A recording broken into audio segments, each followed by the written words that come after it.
I am delighted to introduce our AI and M&A panel today. We have Tom Valis, Tom give a wave, and Brent Walker. And so Tom joined venture capital firm Celtic as a founding partner and has since worked with a range of startups, including networking, computing, storage, RF, and now SaaS, generating several $1 billion in exit value. He currently serves on the board of cloud-based IT ops company Aavik and SaaS companies Raven AI and Nzuzo. Tom co-developed the foundational IP for metro optical networking with academic work that continues to be widely cited. He studied AI under Nobel laureate Geoff Hinton during graduate studies at the University of Toronto, where he earned a PhD in aerospace engineering. He later conducted postdoctoral research at MIT. Brent, give a wave, is a co-founder and CEO of Morrison Park Advisors. Brent has decades of experience in investment banking and financial industries, including as managing director of Scotia Capital's M&A department. Morrison Park is one of Canada's leading boutique investment banks and focuses on both private and public markets. He and Tom are the complete package of knowledge when it comes to AI, since Brent has sector specialization in enabling industries such as power and infrastructure and energy midstream. So M&A is ultimately about capital allocation and buy versus build strategies. We wanted to start with the business drivers of AI to help contextualize the legal topics that will follow today. According to S&P Global, the share of companies abandoning most of their generative AI pilots has now risen to 42%. Last week, The Economist said that many companies are struggling. Their data troves are siloed and trapped in archaic IT systems. Many experience difficulties hiring technical talent. And however much potential they see in the technology, bosses know that they have brands to protect, which means that minimizing the risk that an AI will make a damaging mistake or expose them to privacy or data breach. Tom, are we going to, I just need the clicker. Oh, okay, great. Okay. So this takes us to our Gartner slide here. Is it possible, I'm going to send this question to Tom, that we're hitting the peak of inflated expectations and are now passing into the trough of disillusionment despite Daniel's inspiring and energizing keynote? You know, Andrea, when I see these Gartner slides, it feels very dated. This feels like a very enterprise software curve that really reflects more on the large companies that believe in this. If you talk to 30-somethings with AI native startups, they haven't even heard of this curve. So I would say they ignore it, and they're well to the right of the slope of enlightenment. So they're going, I would say, at breakneck speed. Any sort of business software category you can think of, HR software, financial audit, compliance, sales automation, they're, I would say, well past the plateau of productivity. So yeah, I think they're not even aware of this curve. I think the other thing is this curve implies kind of a flattening out.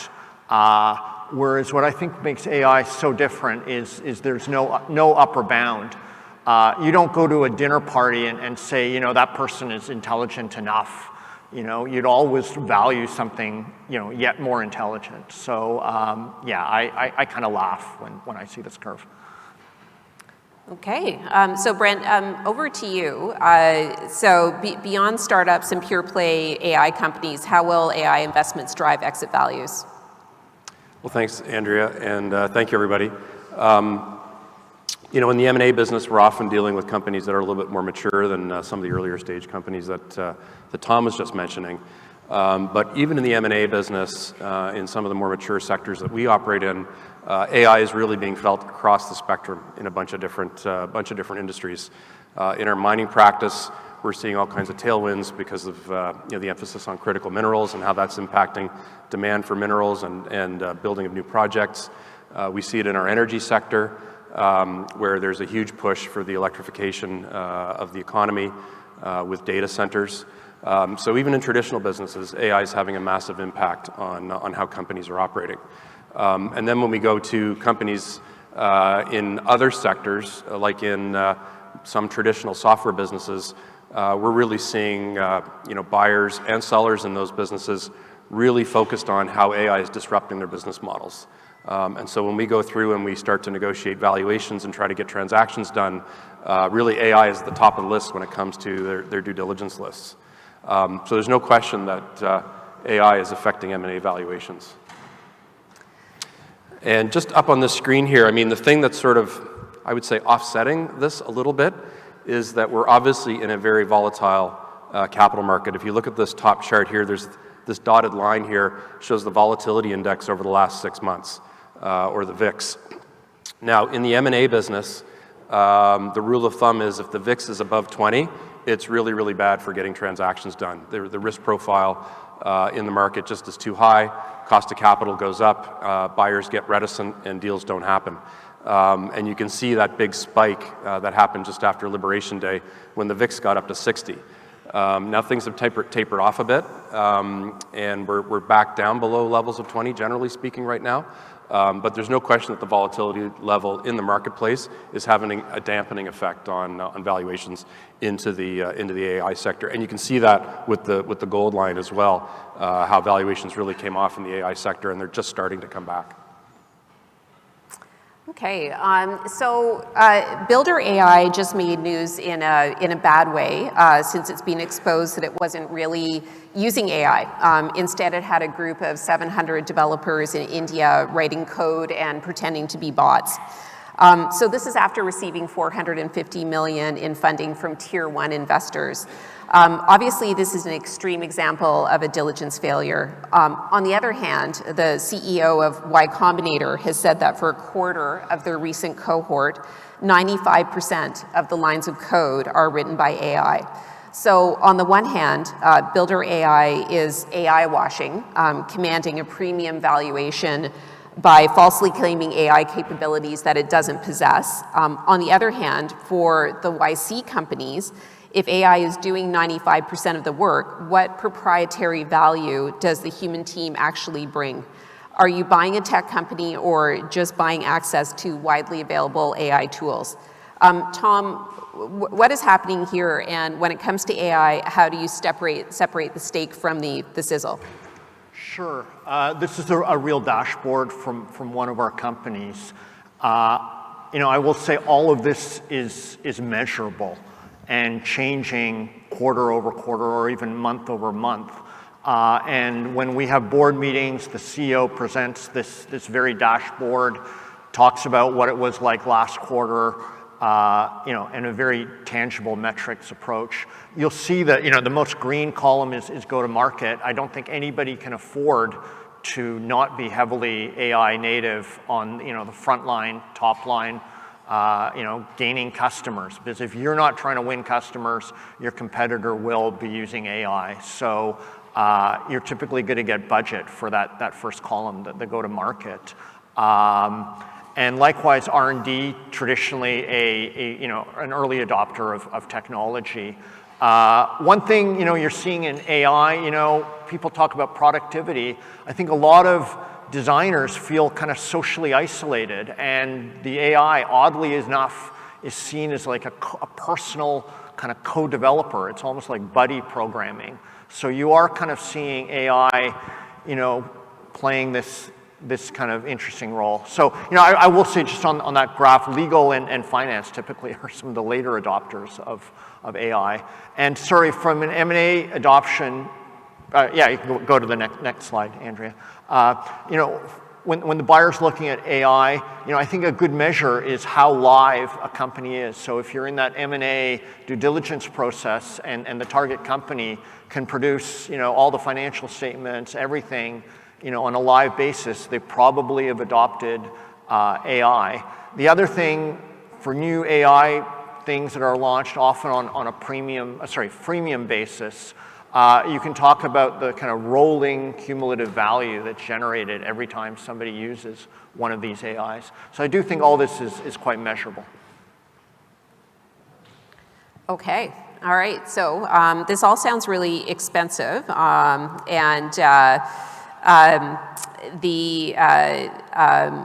think that we need to kind of get into how companies are going to pay for all of this.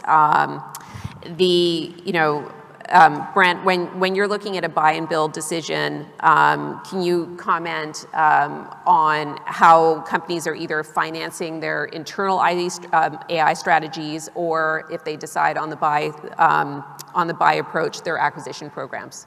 Yeah, for sure. I think one of the things that we really see in our business being focused on the middle market, which would be companies in the $50 to $500 million range, there's really been kind of a drying up of investment capital for companies that are trying to be transformative, right? Before a company can become a big company, it's a small company.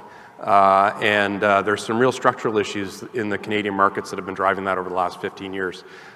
We've done quite a bit of research which sort of compares the asset pools that exist in Canada relative to the size of the Canadian economy and compare them to other global pools. And what you very much see is that the asset pools in Canada are way more concentrated than they are in the United States, for example. Like if you look at our pension funds, our top 7 pension funds, our top 7 banks, and our top 3 insurance companies, and you compare those to the top 7 pension funds in the United States, the top 7 banks in the United States, and the top 3 insurance companies in the United States, are relative to the size of the economy, our institutions are 8 times larger. So what does that mean? Well, what it means is that it makes it very difficult for institutions of that size to invest in a small economy like Canada.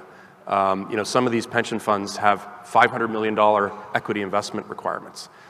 So if you're a startup trying to raise $10 million, our pools of capital are often not available to you. So it's a real problem. The other thing that's driving that, of course, is that only about 1/3 of our pension assets are actually invested in the Canadian market.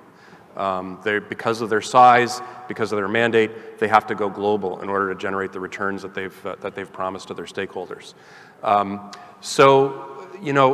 We've really sort of struggled with that in our market. What that means from an implication point of view is that really one of the main sources of liquidity is the M&A market. It's buyers of companies. And a lot of those buyers of companies are not necessarily Canadian. They're often American, or they're from other parts of the world. Daniel was just talking about why Canada. And, the good news in this story is that those institutions I just talked about, our largest pension funds, our largest banks, our largest insurance companies, they're all federally regulated. And we now have a federal government that is very much focused on nation building and investing in the Canadian economy. And we have a center of excellence in AI. So I think the good news story is that, yes, we've got some problems, but we also seem to have quite a bit of national will in this environment to make it happen differently. Yeah, and on this slide in particular, Brent, I think last year there were no IPOs, at least of PE-backed companies in Canada. I mean, if we are going to have a technological revolution with a disruptive technology, what needs to be done to bring back the IPO market so that that's its possibility to tap that to finance some of these plans? Yeah, I mean, I think with the exception of a very brief boom in 2021 during the pandemic, the IPO market in Canada has basically been dead. And so I think we're going to have to make some structural changes to our market to enable some liquidity to be brought to that market. I mean, people talk about mandates and things like that, and I know that that's a very, very tricky issue. But we do have some success stories, right? We look at what's happened in Quebec with the way that they've structured their pools of capital. They've been much more successful in terms of direct investment and growing some of these companies. So I think we've got some clues, we've got some indicators as to what might help to generate success for this sector. Yeah, and Tom, over to you. I mean, you're sitting on the boards of portfolio companies that maybe in past times would have considered an IPO as a potential exit. Without speaking to those companies in particular, what do we have to do to bring back an IPO on the TSX as a possibility for a Canadian company that might have $50 to $60 or $70 million in revenue? So be a healthy mid-market public company in Canada. Yeah, obviously there's a regulatory aspect to it. I'm not as familiar with that. But I think one of the big problems is that mid-market buy side isn't really there on the public markets. You have very large programmatic buyers, but the smaller kind of, mutual funds or institutional buyers of capital, they often were linked to resources. That sort of sector is not as active. Can they do just technology? Probably not. But I think it's a structural issue with mid-market buy side on the public side. And I will also say it's also the mid-market PE firms. When you're negotiating a M&A transaction and you want, say, a $5 to $10 billion AUM, so in the US terms, mid-market PE firm for a tech company, you might have one or two bidders in that deal in Canada, whereas you would have potentially 30, 50 in the US. So yeah, that mid-market just doesn't seem to be there. Just to add on to that, Tom, is even in 2021, when we had that IPO craze in the tech sector, we worked with a number of companies advising them on whether or not the IPO route was a good route. And even in that environment, when it was a hot environment, unless you were generating like $50 million of profit per year, you were really too small for the IPO market. So we really need a much more vibrant pre-IPO market, right? We need investment capital that can actually grow the companies to a much larger size in order for them to be compelling. Because the worst thing that you can do as a company is go public and then become an orphan. And we just have most of the companies that went public in 2021 are trading at massive discounts to where they went public. And now they're orphans, they can't raise capital, they're spending millions of dollars a year being public companies. And as a result, they're now being taken private by private equity firms, often not in the country. Yeah, and from my perspective, there seems to be a default trajectory for Canadian tech companies, the private ones that are either AI native or tech companies that have very well developed and sophisticated AI strategies, and that is to ultimately decide to be acquired by a U.S. private equity firm. Am I biased, or is my selection sample too limited? Brent and then Tom, are you seeing this as well, that the U.S. private equity route has kind of a magnetism right now? In our business, it's with some exceptions of specialized sectors like mining, for example. What we're seeing in our business is that U.S. private equity is driving the bid side of the market in the M&A world. Even our big private equity firms in Canada, the Canadian economy is too small for them. And so if you're a business that's doing, say, $10 million in EBITDA, it's too small for the large private equity firms that are Canadian. So what we find is because the U.S. capital market is so deep, there are just very, very specialist lower middle market PE firms in the U.S. that are actually interested in coming to Canada. A business that's doing $8 or $10 million of EBITDA is right in the middle of the fairway for them. And so that's where we're seeing a lot of the interest get garnered for companies in Canada.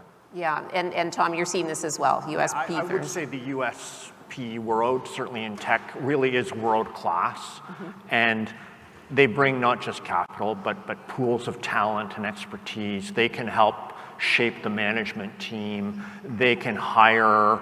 They have a roster of people that they can kind of scale the company with. So it's, and that was built up over decades. And I think that's what you need for a healthy mid-market PE industry.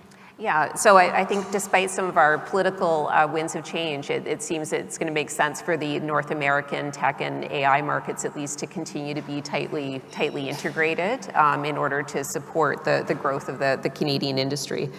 Okay, so for a legal summit, I don't want to forget to say that governments do have levers to prevent Canadian companies that are developing critical technologies, including AI, from being acquired by foreign interests. These tools include the Investment Canada Act here in Canada, and of course the U.S. has a corresponding statute in the form of CFIUS. And so whether or not and how these tools will be used could be the topic of a whole other summit, and there's a lot of change in that area. One thing we do know is that the recent Liberal Party platform for the election included a plank on financing AI investments. And so bear with me while I read from the platform. It says that government will incentivize investment in innovation, especially in Canada's startups, to help them grow and scale by introducing flow-through shares, supporting companies in AI, quantum computing, and a couple of other areas. This works by allowing companies to issue new shares that allow investors to deduct eligible R&D expenses directly from their taxable income. So flow-through shares have been criticized as resulting in inefficient capital allocation, since some high net worth investors are just there for the tax incentives and aren't necessarily knowledgeable about the underlying business. Brent, I know that you have experience in the mining and other contexts with flow-through shares. What do you think of this idea? And are there, as good or better ideas to encourage AI companies? Well, I think the flow-through share idea is part of the solution. We have seen lots of projects get financed in the mining side. And again, like I mentioned before, because critical minerals are important, having a flow-through share option is something that can help capital formation. Same thing with electrification. A lot of the wind farms that you see around Canada, a portion of their capital was financed through even through flow-through shares, where people were able to sort of exploit a loophole that said, if I put up a test windmill to determine how much wind there is blowing in a particular area, that's like drilling an exploratory well. So the flow-through structure has been used quite successfully, and I think in developing new projects. Our experience, though, is that the financial model of these flow-through shares is that the tax benefit in and of itself isn't enough to get an investor interested. So the underlying project has to make sense, which is a good thing. And the other aspect, too, is that if you're trying to raise $100 of capital, the flow-through share is only a portion of the equity that's required. So there absolutely need to be other tools that we need to look for. Okay, all right, and Tom, not to put you on the spot, but if there was one thing on your policy wish list to help support the AI sector in Canada, what would it be? I think ultimately a healthy venture capital sector across all the stages of venture, from early, mid to late stage, is very healthy. I don't think governments are particularly good at picking winners. There's notable historical favors that have been, may or may not have worked out. Ultimately, you want, professional allocators of capital. And I think ultimately the job of government is to support funds of funds programs, where then you have multiple actors and you're going to get price discovery, you're going to get post-deal value added. There's tremendous benefits of the venture ecosystem. One other thing I would add is that, again, I think we have a moment as Canadians right now in this global environment. I think the federal government needs to put policies in place with the objective of creating national champions. We have an opportunity with the AI sector here, which we've not had in a generation. So again, I think you're right. That doesn't necessarily mean direct investment by governments, but if governments can put tools in place that foster the creation of national champions, that will become successful companies in Canada that have head offices in Toronto or Calgary or Montreal or Vancouver. And that'll also help our capital markets by having companies that can be like those that are listed in Canada. Yeah, well, timing in life seems to be everything, and maybe location here, to our point of being in such close proximity to UT and all the amazing things that are happening there. So as we were discussing the M&A topic, all of us agreed that the process of doing deals is likely to be fundamentally changed by AI.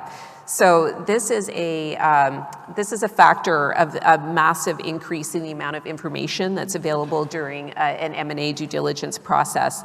And this has really outstripped the ability to do a human review in a relevant commercial timeframe. So I can envision a time when all buyers in an auction of a target use a common AI tool or set of tools to review the target's data and can generate instantaneous, highly reliable reports. And among other things, this could greatly speed up the deal cycle. Brent,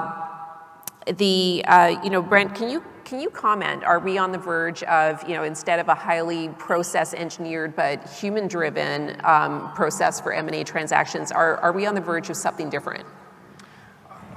I think we're on the verge of something that could potentially be quite better. We're seeing AI really influence deal processes right from the beginning to the end. So now, for example, non-disclosure agreements, probably 80% of the negotiation of an NDA now is done through an AI tool rather than a human tool. Drafting of letters of intent is very much done within AI tools. And I think the next frontier would be the automation of due diligence. And I think that can really bring a lot of benefit. What we find both for buyers and sellers is that the due diligence process takes too long, and the longer the due diligence process is, the more likely something wrong is going to happen. Markets are going to go wrong, the company's financials are going to deteriorate, so it has an adverse impact on value, it has an adverse impact on transaction risk. So to the extent that we can shorten up the deal cycle, and I know there are cons of that as well that we can talk about, but if we can shorten up the deal cycle, I think it's going to be good for valuations, it's going to lower risk, I think it's going to weed out investors whose main strategy is to extend out due diligence periods so they can grind people on price. And it's going to be better for LPs because the guys that'll come to the top are ones that actually have investment theses that actually create value. So I think there's a lot of potential benefits from automating the process. Yeah, and Tom, you've been through many exits, and I know you have strong feelings on how the diligence process is going to change. I do. I entered the industry where you had physical, rooms in law firms, right? And you had like a key card or whatever to go to the data room. Now we've gone to virtual data rooms, with permissions and everything like that. But it still feels to me like a collection or a bag of PDFs, as I call it. And I think the data room of the future is just going to be a set of live links for the AI to use. And you can think of them as more highways or conduits rather than data repositories in and of themselves. So again, getting back to what's an AI native company, an AI native company doesn't produce PDFs. It just has live systems. And the goal of the buyer is to have their AI access those internal systems. Now, obviously, there's privacy rules. You can't have, if you have several buyers, they can't be using the M&A process as a training set, So there's obviously going to be a lot of legal issues in the sort of data room of the future. But I just can't believe it's going to be a collection of PDFs anymore. Yes, well, actually, I've been doing these processes for a long time, and about 20 years ago, we were reviewing documents at the company, and as I drove away from that company, I saw a shredding truck in the parking lot, so it conveyed a little bit of a weird message. But so in Europe, there's an evolution now to a vendor side due diligence report, so that the seller in the transaction or the target actually will prepare its own due diligence report, including on legal due diligence, its own quality of earnings report, and then the buyers in the auction will review those reports, and they'll check and they'll verify. But the burden of the diligence report is actually falling on the seller side, not the buy side, and I'm thinking that this could evolve into really an AI-driven process where the buyer and seller AIs are talking to each other, right? And really just verifying. Yeah, for sure. Yeah, and I also think that potentially there are serious privacy issues, right? Yes, absolutely. Yeah, because there's no filter, particularly if it's just raw data that's being reviewed rather than a curated data set, where not only private information hasn't been cleaned out, but competitively sensitive information hasn't been cleaned out as well. And so it also kind of begs the question of can a deal process, if this is the wave of the future, can a deal process move too fast, right? I mean, as you get into the negotiation and diligence process, it's actually an opportunity for people to get to know each other and see each other not necessarily at their best, right, but under a pressure-filled situation. And, I mean, Brent, we need to keep the human element in M&A deals? Well, it's interesting. I mean, I always used to advise my clients when we were launching an M&A process. One of the first things you do is you send a teaser out with a non-disclosure agreement attached, and you start to negotiate the non-disclosure agreement with a bunch of different buyers. And what I always used to advise my clients is, yes, a non-disclosure agreement is there to protect your information, but really what you're doing is you're test driving the buyers, even at that early stage. If a buyer is being difficult, and the negotiation process for the NDA is difficult, that's going to tell you what life is going to be like throughout the process. So I think we have to be careful as we automate these processes that we retain the human element, and I think my hope would be that actually if we can outsource a lot of the ticking and bopping of live links and all those other kinds of things, we can actually focus the due diligence on what's important, which is product market fit, strategic fit, and all the things that make deals live or die. And hopefully that we can focus due diligence on the things that are actually quite important. Yeah. So we'll have robot lawyers and accountants, but people will still be having dinner and getting to know each other. Well, it goes to the point Daniel was making about authentic AI, right? Mm-hmm. If we can have these tools actually support us in making decisions, allocating risk, negotiating value, well, then that's an authentic use of the technology. Okay, and Tom, can a deal move too fast? Absolutely. Yeah, those are great ideas. Yeah. Okay, so we're at time, but we have a couple minutes for questions if we have any questions.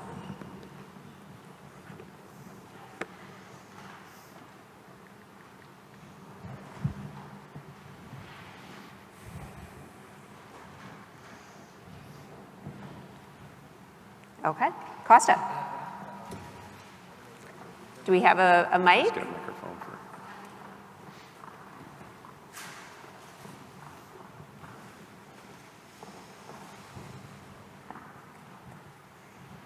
Thank you. Thanks for coming to spend time with us today and share your thoughts on the M&A process and how AI is perhaps can help. The question I had was when we were talking about valuation metrics, as investors in the M&A process, are there any valuation drivers that you're seeing this year in 2025 that you would that are being prioritized, let's say, over some of the drivers from previous years? Well, not to be glib about it, but the old-fashioned metrics are still important, right? Revenue growth, margin improvement. We were involved in a transaction earlier this year in the software sector where they're going through an AI adoption process, and they're using AI to. And I know this is an inauthentic use that Daniel would talk about, but they're using AI to reduce their human complement, and they're going through a reduction in force process. And they made a story to the investment community that our gross margins are going to go from 45% to 55%. And the problem was that actually, as they were going through this process, the margins weren't being observed. And so the buyers and the investors couldn't get to the valuation targets that the sellers were looking for because they just couldn't see the evidence in the numbers that the story was actually being validated. So I think the good old-fashioned metrics are still the ones that at the end of the day buyers are looking to. I think people want to understand if they're buying an AI native company, how can that scale to their own company, right? Do their systems, can they connect to that? Can that technology then be the basis? But yes, I think there's a huge focus on measurement and observables. But at the other end of the spectrum, there's storytelling. I mean, that hasn't gone away. I mean, people are raising literally billions pre-money on stories, right? There's two recent books on Sam Altman. His skill in life appears to be storytelling, right? So, we can talk about due diligence or impact metrics or whatever, right? But storytelling still is a huge driver of M&A value. Okay, great.